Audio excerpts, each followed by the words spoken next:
أعوذ بالله من الشيطان الرجيم بسم الله الرحمن الرحيم حامدا ومصليا أما بعد اللهم صل على محمد وعلى آل محمد بعدد كل معلوم لك. د نبی کریم صلی الله علیه وسلم مبارک شی مبارکی وایو.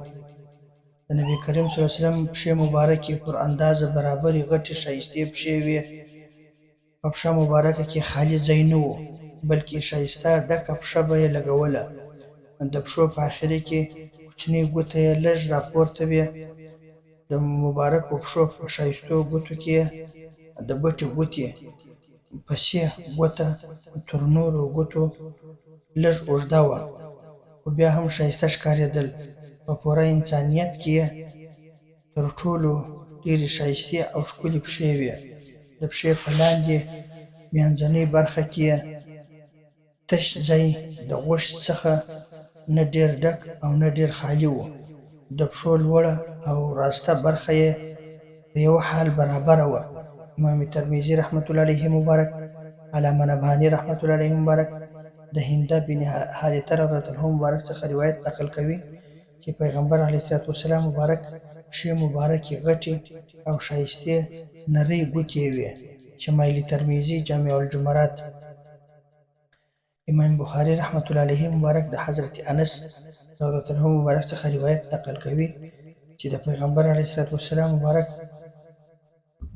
په سر مبارک او پښو مبارک کې غټوالی و. پراخ لاسونه یې ول. صحیح البخاري. امام بخاري رحمت الله علیه مبارک د حضرت ابو هريره رضی الله عنه مبارک څخه روایت نقل کوي چې دی مبارک فرمایي چې د پیغمبر علیه الصلوة والسلام مبارک غټې پښې او ښکلې څهره درلوده. د ده مبارک په شان مې نه مخکې او نه وروسته دومره زیات ښایسته لیدلی دی. صحیح البخاري. علامه یوسف بن اسماعیل رحمت الله علیه مبارک د میمونه بنت کردم رضی الله عنها مبارک څخه روایت نقل کوي چې هغه فرمایي چې ما پیغمبر علیه الصلوة والسلام مبارک ولیدی. خدای مې نه هېرېږي چې د پیغمبر علیه الصلوة والسلام مبارک د پښو ګوتې د بټې ګوتې تر څنګ ګوته تر نورو ګوتو غټه وه. طبراني، بیهقي، جامع الجمرات.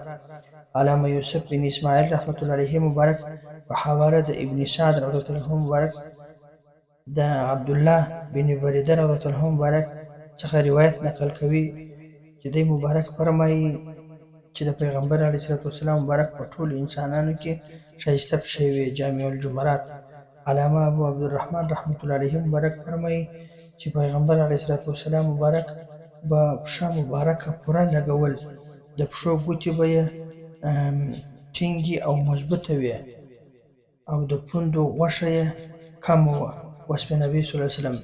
امام بیهقي رحمت الله علیه مبارک د ابو هريره رضی الله عنه مبارک څخه روایت نقل کوي چې پیغمبر علیه الصلوة والسلام مبارک به پوره پښه لګول چې کله به یې کوم چاته مخ ور اړوي نو پوره مخ یې ورته را اړوي.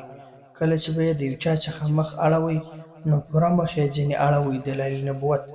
امام بیهقي رحمت الله علیه مبارک د ابو هريره رضی الله عنه مبارک څخه روایت نقل کوي چې د پیغمبر علیه الصلوة والسلام مبارک د پښو په لاندنۍ برخه کې خالي ځای نه و، بلکې پښه به یې ټوله او پوره لګول.